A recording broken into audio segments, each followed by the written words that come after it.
قسم کی ہیں، اس کا بیان ہم نے کل سنا، اس کو ایک دفعہ میں دوہرا دیتا ہوں تاکہ آپ کو یاد ہو جائے۔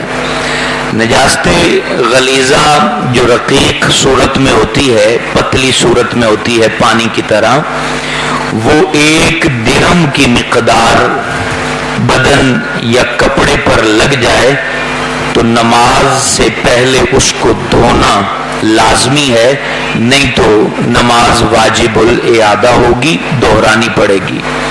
اور اگر 1 درہم سے زیادہ لگ جائے تو پھر نماز سرے سے ہی نہیں ہوگی، اور درہم سے کم لگ جائے تو اس کو دھو لینا سنت ہے، نماز ہو جائے گی لیکن خلاف سنت ہوگی۔ درہم کی مقدار جاننے کا طریقہ آپ کو سمجھا دیا تھا کہ ہماری جو ہتھیلی کی گہرائی ہے جس میں پانی ٹھہر سکتا ہے اتنا حصہ درہم کی لمبائی چوڑائی ہوتی ہے، یعنی پہلے جو 1 بڑا روپیہ آتا تھا اتنی مقدار۔ پھر آپ کو تمام اقسام سمجھا دی تھی کہ یہ قسمیں نجاست غلیظہ میں آتی ہیں، یعنی انسانی بدن سے جو چیز خارج ہو کے وضو یا غسل لازم کرتی ہیں وہ تمام چیزیں نجاست غلیظہ ہیں۔ بہتا ہوا خون، دکھتی ہوئی آنکھ سے نکلنے والا پانی، اسی طرح جو ہے منی، ودی، مزی اور پیشاب، پخانہ، پیپ، یہ تمام چیزیں نجاست غلیظہ ہیں۔ چھوٹا بچہ، اس کا پیشاب پخانہ بھی نجاست غلیظہ ہے، اور وہ قے کر دے اتنی کہ جو منہ بھر ہو وہ بھی نجاست غلیظہ ہے۔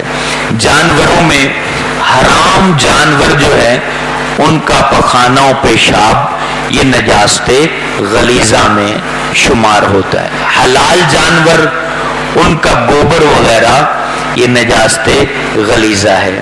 اسی طرح چھپکلی جو ہے، چھپکلی ہمارے گھروں میں ہوتی ہے، چھپکلی، گرگٹ، اس کا خون بھی نجاست غلیظہ میں شمار ہوتا ہے۔ آج کا جو سبق ہے اس میں ہم نجاست خفیفہ کہ جس کا حکم اسلام نے ہلکا رکھا ہے اس کے بارے میں سنیں گے۔ نجاست خفیفہ کو حکم کیا ہے؟ حکم یہ ہے کہ ہمارے بدن کے کسی بھی عضو یا ہمارے لباس کے کسی بھی حصے کے 1/4 حصے پر یہ نجاست جب لگ جائے تو دھونا اسے لازمی ہوتا ہے۔ 1/4 سے کم ہو تو نماز ہو جائے گی لیکن دھو لیں تو بہتر ہے۔ جیسے یہ دامن ہے، قمیض کا دامن ہے، اس کو اگر نجاست خفیفہ لگ جاتی ہے تو اس کے ہم 4 حصے کریں گے، اگر 4تھے حصے کو اس نے بھر دیا ہے تو پھر نماز نہیں ہوگی، ورنہ نماز ہو جائے گی۔ نجاست خفیفہ میں کون سی چیزیں ہیں؟ جیسے حلال جانور جو ہیں ان کا پیشاب نجاست خفیفہ ہے۔ جیسے آپ قربانی پہ بکرا لاتے ہیں، چھترا لاتے ہیں، گائے لاتے ہیں تو اس کا جو پیشاب ہے وہ نجاست خفیفہ ہے۔ جب تک ہمارے بدن کے کسی بھی حصے کا 1/4 حصہ آلودہ نہیں ہوتا نماز پڑھنا منع نہیں ہے۔ مثال کے طور پر آپ چارہ ڈال رہے تھے اور پیشاب کے قطرے اس جانور کے اڑ کر آپ پر آ گئے تو یقیناً وہ 1/4 حصہ تو آپ کا آلودہ نہیں ہوا، آپ کے پاس ٹائم بھی نہیں ہے، اذان ہو چکی ہے اور آپ یا گھر سے دور ہیں تو آپ جا کے نماز پڑھ سکتے ہیں جب تک کہ حلال جانور کے پیشاب سے عضو یا کپڑے کا 1/4 حصہ وہ آلودہ نہیں ہوتا نماز پڑھنا منع نہیں۔ جیسے یہ کپڑے کا بازو ہے تو اس کا 1/4 حصہ آلودہ ہو، دامن ہے اس کا 1/4 حصہ یا شلوار پر لگا ہے تو ہم دیکھیں گے 1/4 پر وہ ناپاکی لگی ہے یا نہیں لگی، 1/4 پر نہیں لگی تو ہم نماز پڑھ سکتے ہیں۔ یہ نجاست خفیفہ کا حکم ہے۔